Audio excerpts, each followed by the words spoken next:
Abra a palavra de Deus no Evangelho de Jesus segundo Mateus, capítulo de número 13.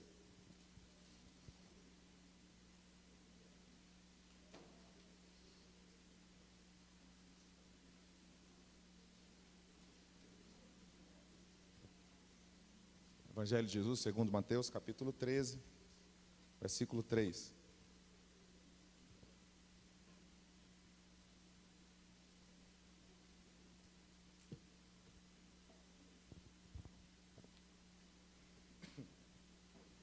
Diz o texto. Nós vamos meditar na parábola do semeador. Versículo 3 diz assim: falou-lhes de muitas coisas por parábolas, dizendo: eis que o semeador saiu a semear. Quando semeava, uma parte da semente caiu ao pé do caminho, e vieram as aves do céu, as aves, quem fala do céu é Lucas, e comeram-na. Outra parte caiu em pedregais, onde não havia terra bastante, e logo nasceu, porque não tinha terra funda. Mas vindo o sol, queimou-se e secou-se, porque não tinha raiz.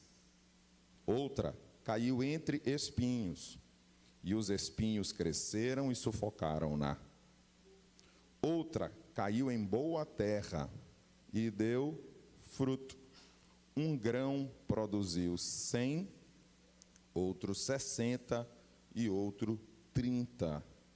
Quem tem ouvidos para ouvir, ouça. Agora pule para o versículo de número 18, por favor.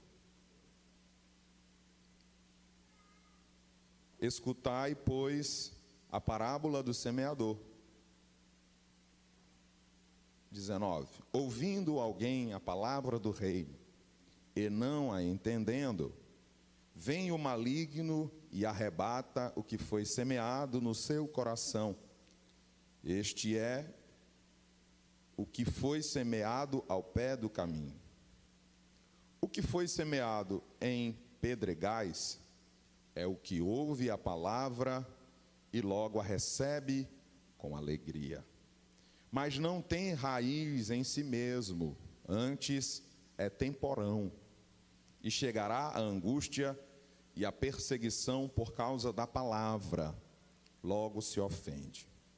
O que foi semeado entre espinhos é o que ouve a palavra, mas os cuidados deste mundo e a sedução das riquezas sufocam a palavra, e ela fica infrutífera. 23, e por último, mas o que foi semeado em boa terra é o que ouve e compreende a palavra, e dá fruto, e um produz 100, outro 60 e outro 30. Irmãos, lemos a parábola narrada por Jesus e logo após lemos a explicação da parábola que Jesus deu aos seus discípulos, aos apóstolos. Temos uma parábola conhecida e que ela nos chama a atenção pelo fato de muitos, ao longo da história, líderes, teólogos, escritores, já se debruçaram nesse texto para trazermos o mais próximo, o mais possível próximo do que quer nos deixar a palavra de Deus, a mensagem para nós. Mas eu quero que o irmão analise algo interessante. Existem alguns grupos de pessoas, por esta palavra, que nós queremos ministrar aqui essa noite. E esse primeiro grupo é para o semeador, pois a palavra, a parábola que Jesus inicia, ele apenas afirma: o semeador saiu a semear. Não existe nenhum semeador sem antes receber a semeadura. Se nós olharmos para a lavoura, a agricultura, toda pessoa que lá vai trabalhar, obviamente, um dia já recebeu e se alimentou de lá. E por saber que tem resultado, e por saber que é bom, e por saber que haverá a colheita certamente, é que o semeador se propõe a semear.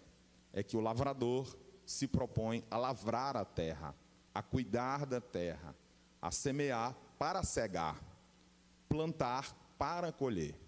Então, todo não primeiramente, ele precisa ter a palavra. Quando Jesus fala de semeadores, ele não está falando com pastores. Quando Jesus fala de semeadores, ele não está falando com quem tem o dom de evangelista também.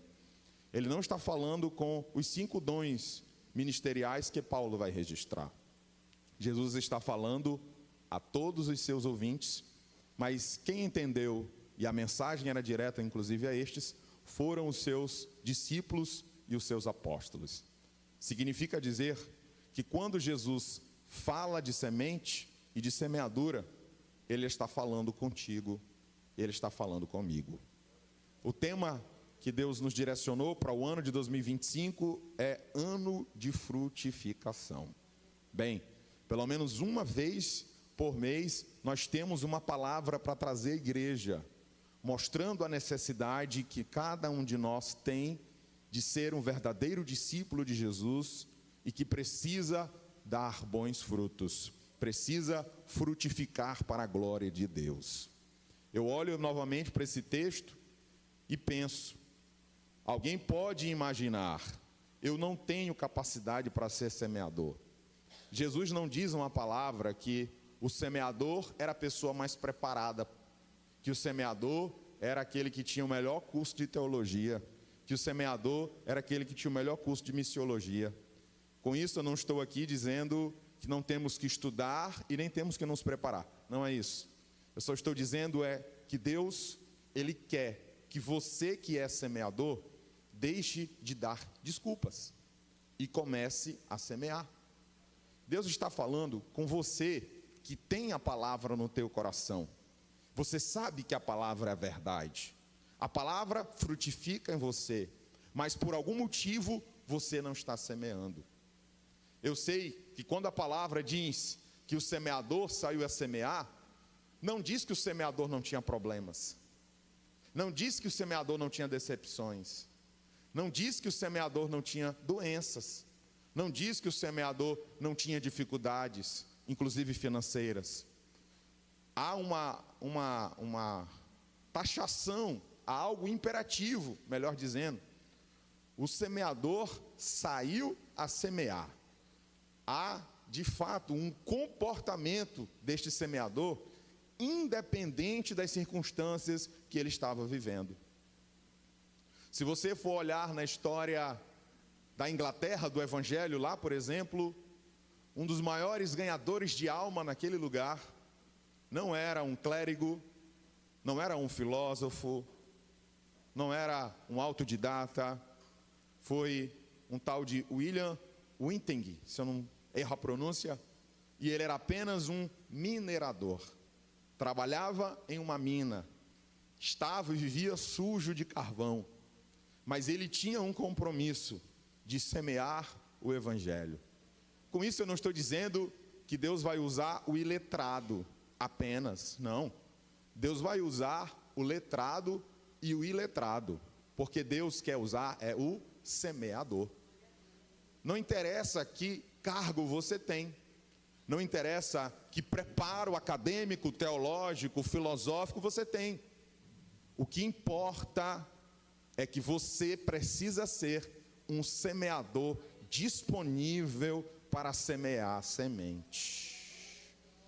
Mas muitos semeadores estão se perdendo ao longo do tempo. Muitos semeadores estão olhando para as decepções humanas, estão olhando para as instituições falhas, estão olhando para as suas faltas pessoais e acham que essas faltas podem o descredibilizar como um semeador. Nós estamos estudando nesse trimestre sobre a encarnação do Verbo. Hoje estudamos sobre o encontro de Cristo com Nicodemos. Estudamos sobre o milagre da regeneração, isto é, nascer de novo. E nós temos aprendido que, apesar de algumas pessoas imaginarem que as igrejas são os lugares onde as pessoas são perfeitas, elas estão muito enganadas. A igreja, ela é um hospital, e hospital é lugar de doente. Doente em recuperação, essa é a diferença. Para depois de recuperado, ele ajudar a curar quem ainda está enfermo. Nós precisamos olhar para o lado e entender que alguém que ainda tem uma dificuldade sobre algo de sua vida, que isso não me coloca sobre o Senhor dela, se eu não tenho a mesma dificuldade, se eu driblo e consigo com a maior facilidade do mundo vencer uma dificuldade que é o irmão do lado não tem. Não é isso. Um semeador compromissado com a palavra, ele não está na igreja para se preocupar em julgar as pessoas. O semeador que tem a palavra, ele sabe que o que vai limpar, o que vai purificar, o que vai corrigir é a palavra. O semeador, ele não saiu a semear os seus pensamentos. O semeador não saiu a semear suas filosofias. O semeador saiu a semear a palavra. O nosso compromisso precisa ser com a palavra. O nosso compromisso precisa ser com a palavra e a verdade do Evangelho. Mas nós vivemos tempos onde as pessoas estão trocando a semente do Evangelho por ração. Onde estão trocando a palavra por ração. Por palavras que massageiam o ego, que de uma certa forma alimentam, mas não nutrem. De uma certa forma vão trazer emoções, mas não traz arrependimento. De uma certa forma vai aliviar para um momento, mas não estará em uma contínua mudança. Porque alguns estão abrindo mão da semente verdadeira do Evangelho de Jesus. Sabe por quê? Porque as pessoas não querem ser confrontadas. Porque é melhor ter alguém que vai passar a mão na minha cabeça do que alguém que vai dizer e olhar para a palavra e dizer: nós precisamos corrigir isso. É melhor que alguém me aceite como eu quero permanecer do que alguém pregar o Evangelho para mim e dizer que é preciso uma mudança radical. É necessário nascer de novo. Não existe semeador de verdade do Evangelho e da palavra que não tenha nascido de novo. Deus colocou uma pessoa no seu lado essa noite. Por favor, com toda a educação, se você tem intimidade com ela, diga assim para ela, por favor. Melhor, pergunte para ela: você já nasceu de novo? Pergunte. Você já nasceu de novo? Pergunte para ela. Pergunte para ela. Você já nasceu de novo? Você já nasceu de novo? Pois quem nasceu de novo, nasceu da água e nasceu do Espírito. Hoje pela manhã, conversando com os irmãos, eu lembrei que todos nós aqui que moramos em São Luís, em algum momento da vida já fomos à praia. Eu acho que é quase impossível ter alguém que mora em São Luís que não foi à praia ainda. Quando a gente chega na praia, é o maior alvoroço, é a maior alegria. A gente chega com vontade de se sujar, de botar o pé na areia. Às vezes tem vontade de banhar, dependendo do lugar não dá vontade de banhar. A gente chega, quer logo, comeu ali umas 10 dúzias de ostra, não é? Se for irmão Samuel, come 200 dúzias de ostra. A gente quer logo ali lanchar, quer petiscar, tomar uma água de coco. Mas quando a gente já está satisfeito, a gente já está cansado, enfadado do sol, a gente está cansado do vento forte, a gente quer sair da praia. Na hora que acabou o programa da praia, a gente já não gosta mais da areia, a gente passa a ter raiva dela. Porque a gente quer limpar a areia e ela não quer sair de nós. Porque o programa já acabou, eu já quero ir para casa e eu não quero sujar o carro. E se for um Uber, eu vou receber uma avaliação de 1 estrela. Isso vai prejudicar o meu cadastro. A gente faz de tudo para tentar se livrar da areia. Você pode bater os teus pés, bater. Você pode pegar um pano e bater, uma toalha e bater. Vai cair alguma coisa, é verdade, mas você não vai ser limpo. Mas a partir do momento em que você molha os seus pés, aquela água vai lavar os seus pés, as suas pernas, o seu corpo, e toda aquela areia que antes era boa, agora passa a te incomodar, ela começa a ir embora. E tem coisas que a gente precisa colocar mais água ainda, com mais força ainda, para que aquela areia possa nos deixar livres. É assim quando nós estávamos, pelo menos eu nasci num lar cristão, mas é assim quando alguém está no mundo.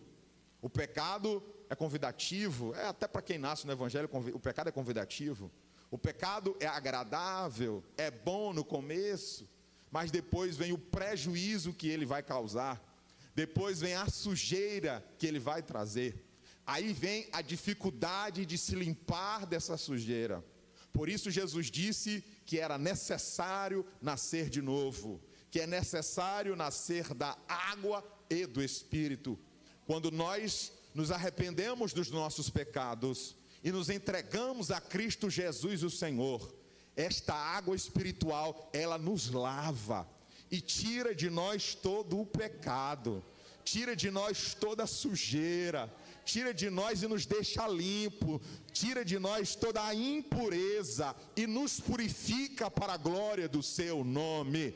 É por isso que Jesus disse que nós precisamos nascer da água e do Espírito, pois é o Espírito do Santo de Deus que nos convence que nós estamos sujos do lamaçal do pecado, mas que Jesus Cristo tem poder para nos purificar de todo o pecado. Eu disse aos irmãos que nós estamos falando do semeador. Então é possível alguém ser um semeador sem primeiro ter a sua própria vida transformada. E não interessa, não importa quantos anos de crente eu tenha, não me interessa que cursos eu tenha feito bíblicos, se já tem um pós-doc que eu não tenho, tá? Não interessa que preparo nós tenhamos, aonde nós consigamos alcançar academicamente, em estudos e capacitações bíblicas, não me interessa, Jesus quer usar você. Jesus quer que você semeie onde você trabalha. Jesus quer que você semeie onde você mora. Jesus quer que você semeie onde você estuda. Você está inserido em um lugar, lá você tem que semear. Há mais, meu irmão, nós vamos encher demais. Mas a Bíblia me diz só uma coisa: o semeador saiu a semear. Alguém poderia dizer assim, mas não é ético ele fazer isso. Não está correto ele fazer isso. Ele não deveria fazer assim. Mas Jesus disse, semeador tem compromisso com a sua função. Ele tem compromisso com a semeadura e não com os comentários que alguém pode fazer de sua ação de semear. Não descaracterize como um cristão porque a sociedade te rejeita. Não mude o teu comportamento de semeador porque o teu chefe novo não gosta de semeador. Não mude o teu sentimento pelo teu Criador porque o teu professor de uma disciplina difícil tem demonstrado não ter simpatia com certas matérias que você pode de repente acreditar. Meus irmãos, Jesus já nos mostrou que não interessa onde essa semente caia, nós precisamos semear. E eu quero perguntar para você, não me responda, você está semeando? Onde você está semeando? O que você tem feito com a semente do Evangelho? Você está matando o semeador que há dentro de ti? Deus está te despertando. Deus está me dando uma palavra aqui, irmão, diferente do que eu pensei. Deus está despertando-nos para ser semeadores do Evangelho de Jesus. Goste alguém ou não, queira alguém ou não, seja interessante, conveniente para alguém ou não, nós temos um compromisso com aquele que nos escolheu. Nós temos que semear Jesus e o seu sacrifício nos quatro cantos desta terra, mas começa no nosso lar. Começa na nossa família, começa onde nós estamos introduzidos socialmente, começa onde nós trabalhamos. Não tenha vergonha, não tenha medo, seja um semeador da palavra de Deus, Ele quer isso. Mas eu disse para você que tínhamos 2 grupos, eu já falei com o semeador, eu já falei com você, agora eu quero falar com você pela palavra de Deus, que está entre alguns desses terrenos que Jesus Cristo nos explicou, a partir do do versículo de número 19, quando Jesus diz que a semente foi lançada pelo caminho, e essa semente foi pisada, e as aves dos céus comeram essa semente. E na explicação aos discípulos, Jesus disse que estas aves representavam o inimigo. Lucas, se eu não me engano, chama de Satanás. Marcos chama de Inico. O inimigo é o maior ladrão da semente no coração das pessoas. E ele é estrategista. Lucas, ele diz que o diabo, o inimigo, ele rouba a semente para que a pessoa não seja salva. Pare para raciocinar. Como você acha que o inimigo, em nossos dias, vai no coração de alguém para roubar o evangelho? Ele aparece fazendo cara feia? Ele aparece com uma aparência ruim? Com olhos de cores diferentes? Você acha que ele vai aparecer fazendo caretas? Não. O inimigo, ele se introduz na sociedade, ele se introduz no meio de sistemas, ele se introduz no meio de algumas artes que alguém produz, para que possa mudar o pensamento das pessoas. O inimigo quer que as pessoas pensem que ele nem existe. Nas sociedades onde o ateísmo é forte, existem poucas manifestações demoníacas. E por quê? Porque o inimigo faz questão de não aparecer, para que essas pessoas não venham imaginar que ele existe. Ele acha melhor ele passar desapercebido, porque por questões óbvias. Se existe um inimigo e se existe a maldade, existe Deus e existe a bondade. Então, o inimigo, ele estará de uma forma estratégica, trabalhando em nossos dias, para colocar dúvida em nossos corações. Quantos historiadores, quantos doutores ao longo da história tentaram invalidar a personalidade de Jesus? Quantos se levantaram na história dizendo: não existem provas arqueológicas da existência? Muitos chamavam Jesus de um mero mito. Alguns outros disseram que a religião era o ópio do povo e não passava disso. Mas quer que eu te diga uma coisa? Mesmo alguns cientistas negando a existência de Jesus, mesmo ao longo de toda a história, durante mais de 2000 anos, para muitos Jesus foi uma personalidade onde não se podia provar a sua existência, pois não existiam provas arqueológicas, mesmo com historiadores nada judeus tendo registrado sobre Jesus. Mas mesmo assim, Jesus continua vivo. Mas mesmo assim, Jesus continua salvando. Mas mesmo assim, pessoas estão se entregando. Mas mesmo assim, pessoas estão sendo mudadas. Mas mesmo assim, o evangelho está transformando vidas. Mas mesmo assim, o Senhor continua operando. Mesmo alguns negando, mesmo alguns dizendo que não existe, nós percebemos que Ele está vivo e Ele está entre nós essa noite. Nós percebemos os seus milagres, porque nós vivemos um Deus de milagres, porque nós temos vivido milagres de Deus. Eu sei que Jesus está vivo e eu nem precisava de prova arqueológica, mas em nossos dias nós já temos o privilégio de termos provas arqueológicas. Você tem noção da quantidade de pessoas que morreram na história da humanidade achando que Jesus não existiu porque não havia nenhuma prova arqueológica? E recente, do ano 2000 para cá, já foram achadas 2 provas arqueológicas, e a principal delas é uma urna, é uma caixa, e essa caixa tem uma assinatura escrito a quem pertencia: Tiago, irmão do Senhor. A Bíblia registra esse personagem, o mesmo que escreve a epístola, Tiago, irmão do Senhor. A Bíblia mostra quem é Tiago, é o irmão de Jesus, que anteriormente, antes de Cristo morrer e ressuscitar, ele não acreditava em Cristo como Salvador, ele não recebeu Jesus, mas depois que ele foi testemunha ocular de que o seu irmão foi morto, o seu meio-irmão, o irmão materno, foi morto na cruz do Calvário, e ele ter certeza que ele foi depositado numa cova, mas também os seus olhos tiveram a certeza quando ele ressuscitou ao terceiro dia. A tradição diz que depois da ressurreição de Jesus, Tiago se rendeu não ao seu meio-irmão, mas ele se rendeu a Jesus Cristo de Nazaré, o Messias enviado a esta humanidade. Prova arqueológica. Quantas pessoas precisariam? Eu preciso ver uma prova arqueológica para crer que ele existe. Eu não preciso de nenhuma prova arqueológica, porque Jesus Cristo vive dentro de mim. Não é emocionalismo, porque emocionalismo não segura tribulação. Emocionalismo não segura prova. Emocionalismo não segura pancada. Mas quem é morada de Jesus sabe, eu posso contar com ele do meu levantar ao meu deitar.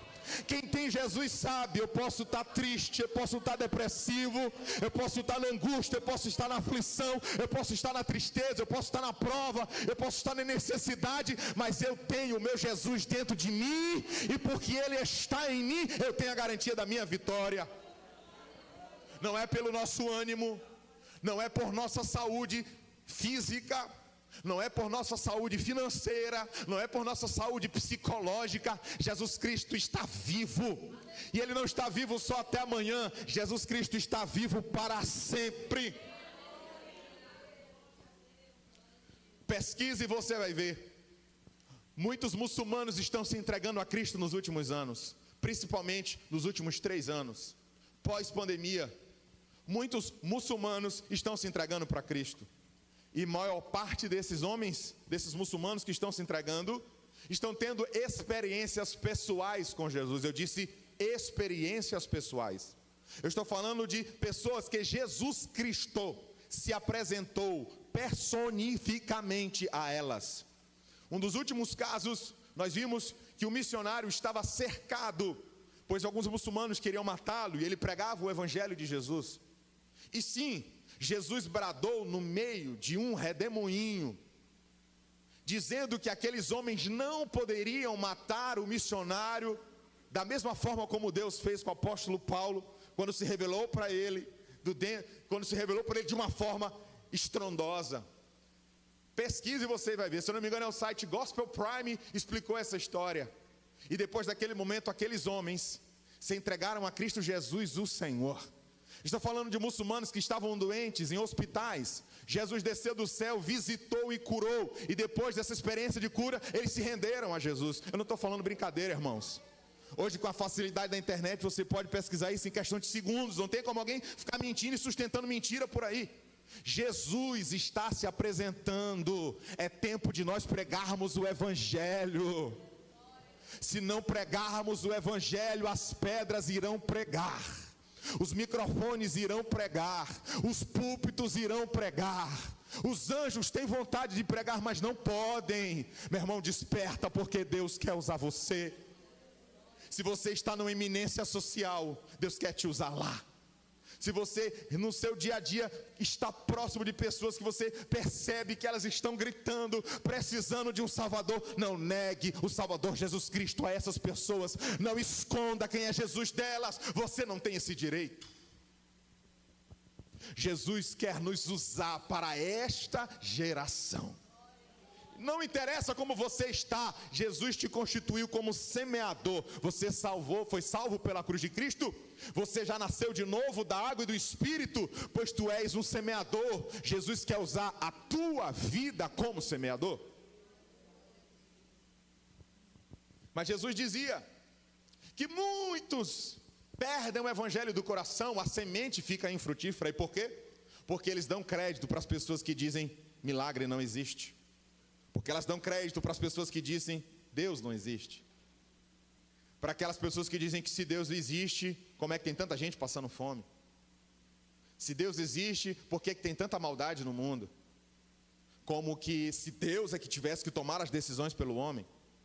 Como que se Deus é aquele que não quer trabalhar para sustentar a sua própria família? Como que se Deus fosse culpado pelo pecado que o homem fez? Como que se Deus é que estivesse com os olhos ocultos? Não, absolutamente não. A palavra nos diz que somos nós que temos que ir a Ele. Deus já veio a nós. Quando Jesus desce, Ele vem a esta baixa terra como um sacrifício vivo. Jesus, Deus, já veio. Agora é a hora do homem ir até Deus. Agora é a hora do homem procurar o seu Salvador. Agora é a hora do nosso arrependimento para buscarmos a presença de Deus. Agora não é hora de Deus. Agora é a hora do homem. Agora é a sua hora. Agora é o seu momento. Hoje, inclusive, pode ser o teu dia, onde você tem condições de entregar-se a Cristo Jesus, o Senhor. Onde você terá condições de renovar a sua aliança com Ele. Não é o tempo de Deus, é o tempo do homem. Eu estou dizendo para ti, busque a Ele, se aproxime dEle. Não deixe o diabo roubar a semente do evangelho do teu coração, dizendo, isso é mentira. Como que isso é mentira? Que nós temos provas da verdade. Quer que eu te diga uma outra coisa? Se é mentira, faz você mesmo prova de Deus. Se você acha que é mentira, peça você mesmo, Deus, fala comigo, você revela para mim, me mostra, me diz. Eu duvido se Deus vai te deixar sem resposta. Se você acha que é mentira, abre a Bíblia, lê a Bíblia. E depois que você lê a Bíblia, pede a Ele, Senhor, me faz compreender. E se isso é errado, e se isso é mentira, não importa, que você apenas leia.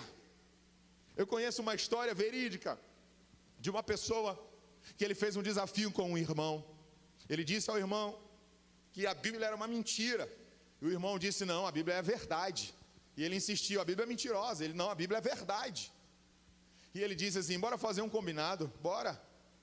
Você vai ler a Bíblia todo dia, apenas uma página dela. E ele disse assim, combinado. Aí o irmão disse assim, mas tem um detalhe. Pois não. Ele disse para o irmão, mas tem um detalhe. Todo dia eu vou fumar página por página. E o irmão disse, pode fumar. Mas antes de você arrancar para fazer da página um cigarro, você precisa ler a Bíblia. E ele disse, combinado, tá fácil. Passou-se uns dias e o irmão procurou o seu amigo e o seu amigo sumiu. E um certo dia o irmão encontra com o seu amigo e ele começa a chorar. E ele disse, muito emocionado, chorando compulsivamente, e ele disse, o que é que está acontecendo com você? E ele não conseguia se controlar. E ele, calma, me conta o que é que está acontecendo. O irmãozinho começou a ficar preocupado. E ele disse assim, irmão, eu fumei o livro de Mateus todinho. Eu fumei o livro de Marcos. Eu fumei Lucas. E eu comecei a fumar João. Eu fumei o primeiro capítulo de João. Eu fumei o segundo capítulo de João. Mas quando eu li na página, no capítulo 3, no versículo 16, porque Deus amou o mundo de tal maneira, que deu seu filho unigênito, para que todo aquele que nele crê, não pereça, mas tenha a vida eterna, eu dobrei os meus joelhos e me entreguei a Jesus de Nazaré. Eu não consegui fumar João 3,16. É impossível, por isso que Paulo disse que o amor de Jesus, ele me constrange. O amor de Jesus nos constrange, porque o amor de Jesus é verdade, porque o amor de Jesus é paz, não é guerra, porque o amor de Jesus traz mudança, porque o amor de Jesus traz bons frutos para nós. Não deixe que o inimigo queira roubar de você a verdade do evangelho do teu coração. Mas Jesus ainda fala de um segundo grupo, no versículo de número 20, quando ele diz que aquilo que foi semeado nos pedregais, são aqueles que ouvem a palavra, versículo 20, e eles recebem a palavra com alegria, mas só que eles não têm raiz. Vai chegar o momento da dificuldade, vai chegar o momento da provação, e ele vai desistir da fé. Existem pessoas que elas buscam a Deus apenas quando estão enfermas. Algumas buscam a Deus apenas quando estão no fundo do poço. Outras buscam a Deus quando suas empresas, os seus CNPJs quebraram. Quando estão afundados em dívidas, afundados em débitos. Ele baixa a cabeça, ou ela baixa a cabeça, e ele vai atrás de Jesus. porque acha que Jesus é um mero salvador de empresas, porque acha que Jesus é apenas médico dos médicos, porque acha que Jesus pode apenas curar de alguma doença e de uma enfermidade. E aí, às vezes, se entrega a Cristo, mas quando volta algum outro momento de luta, às vezes nem preciso luta, só na bondade e na misericórdia de Deus, da sua oração ser ouvida, alguns já esquecem o caminho da casa de Deus, alguns já esquecem de ler e de meditar na palavra. Mas quando vem o período de provação, principalmente, eles desistem do Evangelho. Por quê? Porque é raso em si mesmo, não deixa a palavra provocar mudança, só quer a palavra para momentos específicos. Na hora da prova, eu quero uma resposta. Na hora da dificuldade, eu quero uma resposta. Na hora da luta, eu quero uma resposta. Na hora da doença, eu quero ser curado. Porque ele não deixa que a Bíblia venha mudar as suas ações para que ele possa frutificar de verdade. Mas a gente vê que todas essas pessoas que não deixam que a Bíblia faça nela morada de uma forma interna, apenas superficial, têm uma fé passageira. Não deixe, amigo e irmão, que as provações dessa vida te afastem do Senhor. Não deixe que a decepção que alguém possa ter te causado te faça distanciar dos caminhos do Senhor. Não deixe que a luta que você tem enfrentado na sua família, não interessa o contexto onde você está, venha atrapalhar a tua vida espiritual. Se nós nos deixarmos atrapalhar as nossas vidas espirituais apenas por conta das dificuldades, nós não conseguiremos herdar o reino dos céus. Se não nos propormos a servir a Deus em todos os momentos, nós não vamos experimentar o que é relacionamento com Deus. Porque, irmãos, todo casamento, todo relacionamento passará pelo seu momento bom e passará por um momento ruim. A forma como nós vamos dialogar, para resolver, para ajustar, para ajeitar, é quem vai fazer diferença. Da mesma forma, a nossa vida espiritual, se nós ficarmos esperando Deus, estamos errando. Já disse, Deus já veio. Nós precisamos buscar, nós precisamos clamar, nós precisamos pedir por socorro, nós precisamos pedir ajuda. Se não pedirmos, Deus não vai fazer nada, porque Ele já ofereceu a sua ajuda principal, quando nos deu a oportunidade de receber o perdão dos nossos pecados. Olhe para esse texto entendendo que você e eu não podemos de nenhuma forma abrir o nosso coração para a dificuldade. Quer saber de uma coisa? Eu estou na prova mesmo, eu não vou mais orar. Quer saber de uma coisa? Eu estou doente mesmo e eu não vou mais me levantar para buscar. Quer saber de uma coisa? Estou numa crise mesmo e eu não quero mais saber de ler a Bíblia, eu não quero saber de igreja, não me fale o nome de Deus, que até falar o nome de Deus eu estou começando a ficar com raiva. Se nós nos comportarmos assim, nós iremos provar o gosto amargo de alguém que rejeitou ao Senhor. Porque o mesmo Jesus, que hoje está de braços abertos para nos receber, é o mesmo que disse que aquele que me negar diante dos homens, eu o negarei diante do meu Pai que está nos céus. E eu pergunto a você, Jesus vai negar ou ele vai confirmar diante de Deus? Quem somos nós? O que Jesus vai fazer ao teu e ao meu respeito? Não somos dignos de nada. Não somos dignos de honra. Somos meros semeadores. Não temos honrarias nenhuma. Conta a história, alguém chegou a George Whitefield, dizendo a ele, crie um ministério novo. E ele disse, com todo respeito ao meu irmão John Wesley, eu não tenho coragem de fazer isso. Que o nome do meu Jesus Cristo seja eterno para sempre, amém. Não temos nenhum tipo de honra e nem de mérito. Nós somos semeadores. E como bom semeador, a palavra de Deus precisa estar em nós no tempo da bonança e no tempo da prova e da dificuldade. Vire para essa pessoa que Deus colocou ao seu lado nesse culto. Diga assim para ela, por favor. Quem é você diante da prova?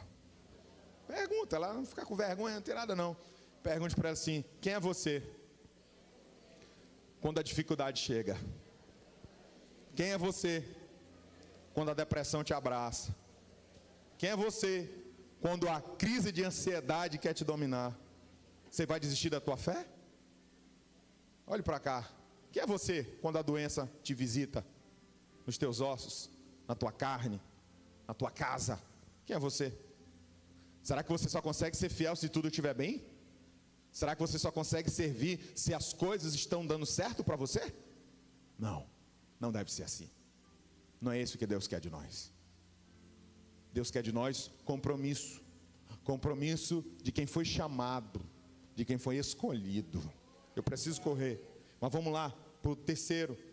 Quando ele diz, lá no versículo 21, é o terceiro grupo. E ele fala que o evangelho, a semente, caiu em uma terra que tinha espinhos. Esse evangelho brotou rapidinho, porque tem terra, mas só que tem espinhos. E esses espinhos, na hora que essa planta cresce, que esse evangelho cresce, que esse evangelho frutifica, esses espinhos sufocam, fica infrutífera. Lucas diz, produz pouco, ou produz de uma forma defeituosa. O evangelista Lucas coloca dessa forma. Perceba, por favor. Jesus disse que os espinhos representam os cuidados da vida. Jesus disse que esses espinhos representam as riquezas. E hoje o que a gente muito vê são igrejas fomentando poder e riqueza às pessoas, despregando o que está na Bíblia. O evangelho não vai me enriquecer, ele vai me salvar. Eu não estou dizendo para nenhum de nós aqui, irmãos, não tentar buscar algo melhor para a sua família. Não estou dizendo para ninguém não desejar um futuro melhor, não. Deseje, estude, trabalhe, passe no concurso, monte sua empresa, tenha o seu projeto de vida. O problema é quando nós matamos o evangelho dentro de nós. Deixa eu falar contigo aqui, que Deus tem uma palavra aqui para nós.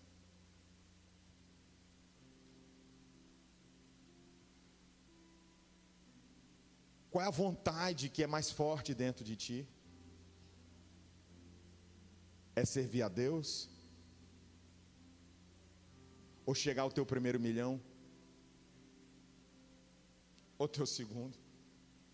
O que é mais importante para você? Ter o seu nome escrito no livro da vida? Ou abandonar a tua fé, considerando um projeto financeiro que você tem? Jesus disse, do que adianta o homem ganhar,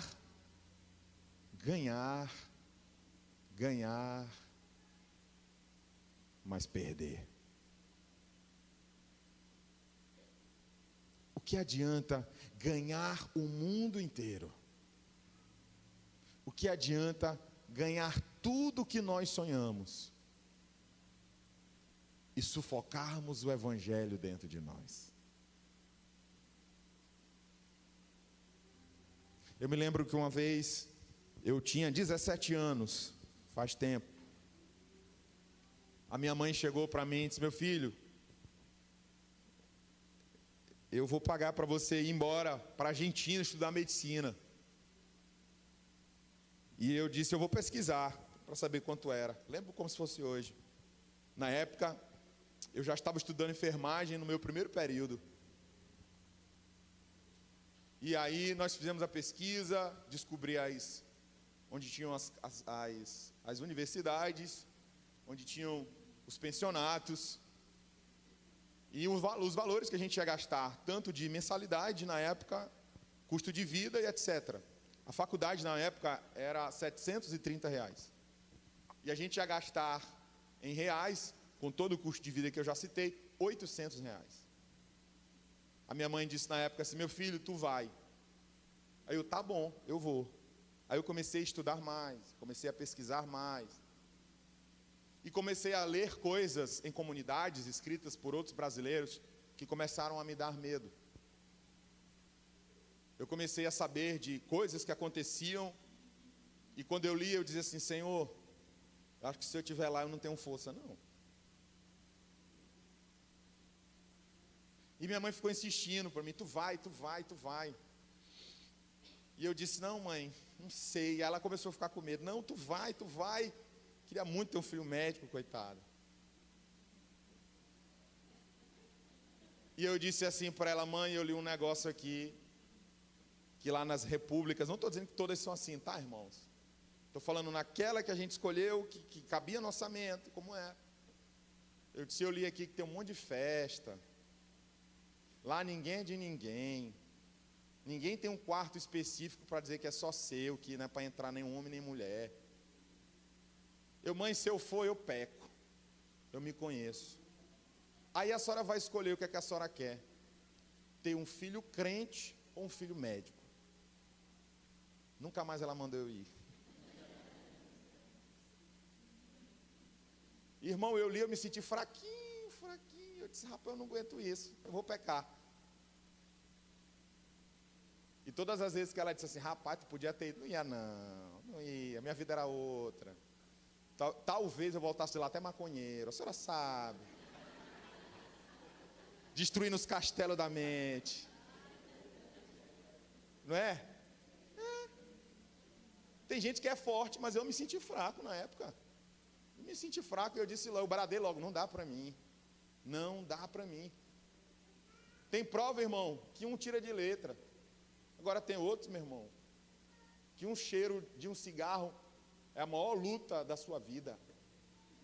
Se no nariz de alguém vai feder, no outro vai cheirar e convidar. Nós precisamos nos ajudar nas nossas lutas e dificuldades.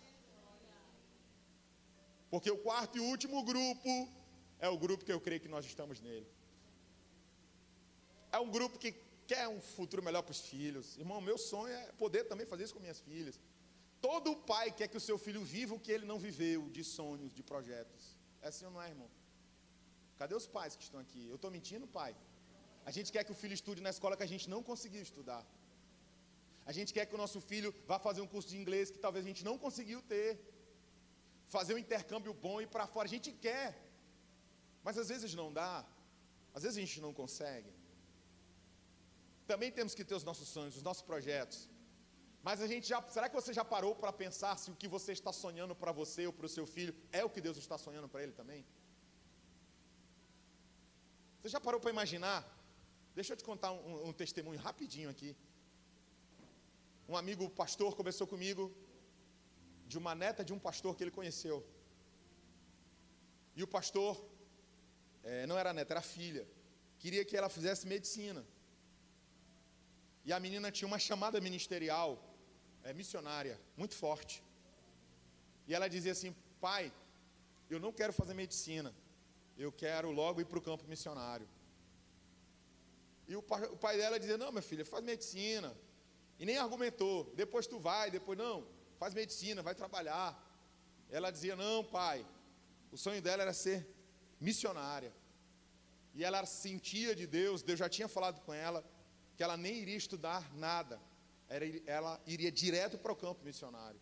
Algumas pessoas Deus prepara, faz curso, faz às vezes áreas de saúde e depois vai. Mas essa menina, Deus já tinha falado com ela, e ela dizia, não pai, Deus já falou comigo, eu vou para o campo missionário, eu preciso, me abençoe.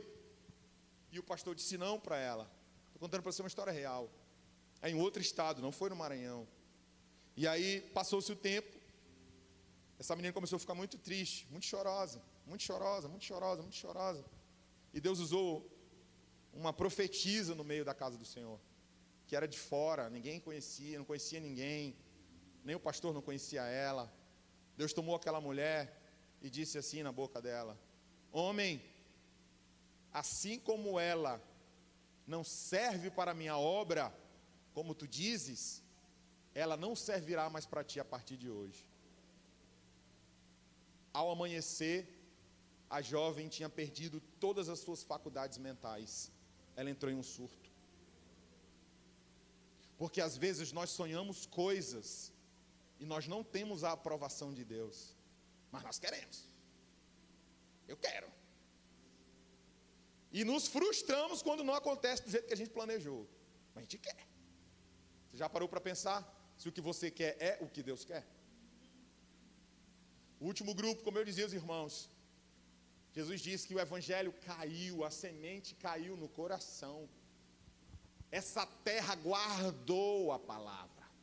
Alguém disse que é mentira. Alguém disse que não é verdade. Alguém culto fez alguma tese desmentindo. Mas não interessa. Esse grupo guarda, acolhe o evangelho no coração. Ele quer saber de Cristo e não dos homens. Esse grupo produz. Esse evangelho germina. Estou dizendo para ti aqui no nome de Jesus, para você falar a Deus nessa noite: Senhor, faz do meu coração uma terra fértil para o teu evangelho. Estou dizendo para ti aqui, através da palavra de Deus, para você não querer de nenhuma forma ser uma terra seca, sem umidade. Estou dizendo aqui, para em nome de Jesus Cristo, você não desejar ser qualquer outra coisa que Deus não quer que você seja. Para que os teus pés não vão aonde Deus não quer que você vá. Para que você não desista de projetos que Deus quer que você continue. Para que você continue batendo na porta que você disse para Deus: eu não bato mais. Mas quando estamos debaixo da direção do Senhor, a porta que alguém fechou, eu continuo nela. Porque a Bíblia é quem diz: batei, batei e abri-se-lhe-á. Deus não diz é tu que abre. Deus está dizendo: eu abro quando você bate. Eu faço quando você se dispõe. Eu entro quando você pede.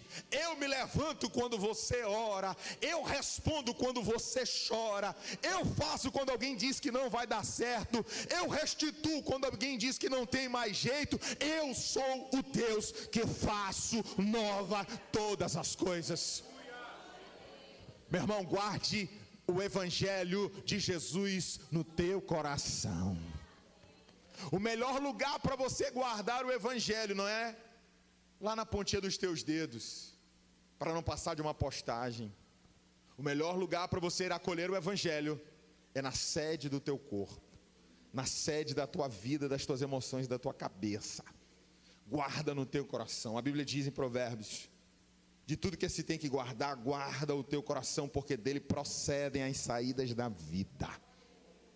Jesus disse que esses que guardam essa palavra produzem, são chamados de boa terra. Eu não sei se alguém lançou uma palavra de maldição contra a tua vida, mas em nome de Jesus eu quero dizer: tu és boa terra. Se alguém disse não vai ser feliz, eu vou sim, porque eu sou boa terra. O evangelho está aqui dentro de mim, eu sou de Jesus. Se alguém diz não vai prestar nunca, não vai servir para nada, está repreendido em nome de Jesus. Se alguém diz que o teu casamento vai acabar, está repreendido em nome de Jesus.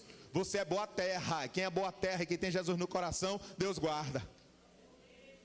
Fique de pé, por favor. Antes de encerrar, eu quero perguntar se nesse momento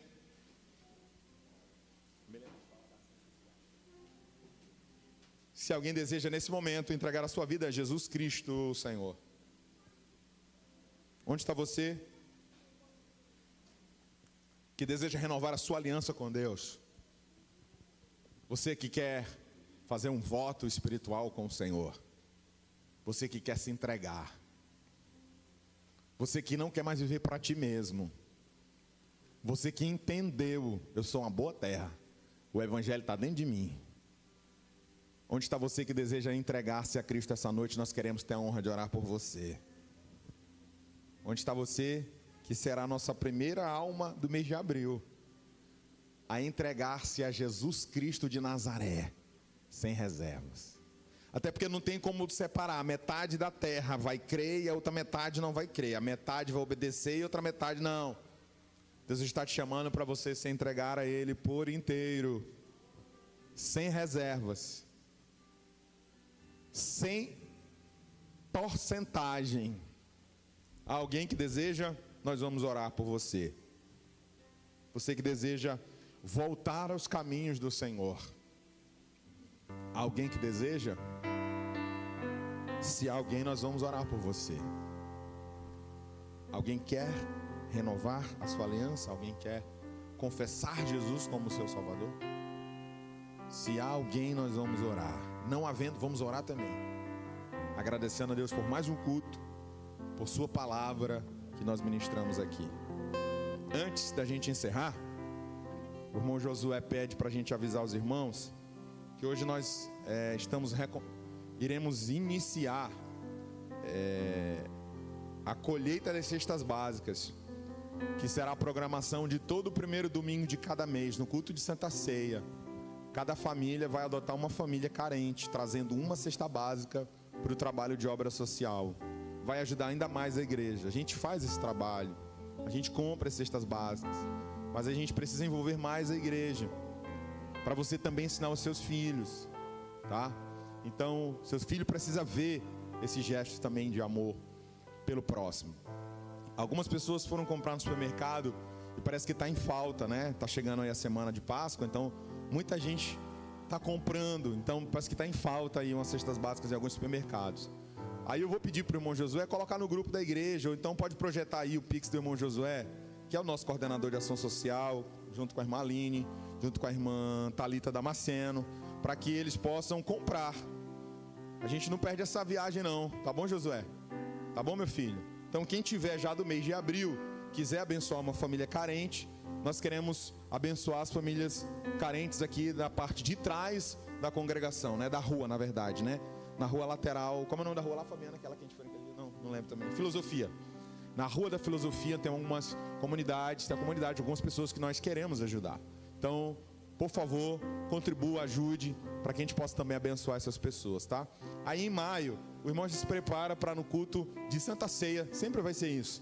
Vamos colocar lá o lembrete, foi o que nós conversamos com os irmãos da ação social, para serem sempre lembrados, dos irmãos trazerem sempre no culto de Santa Ceia, também esse gesto de amor ao próximo. Amém? Amém? Podemos encerrar? Desejar uma boa semana a todos, por favor, estenda a sua mão.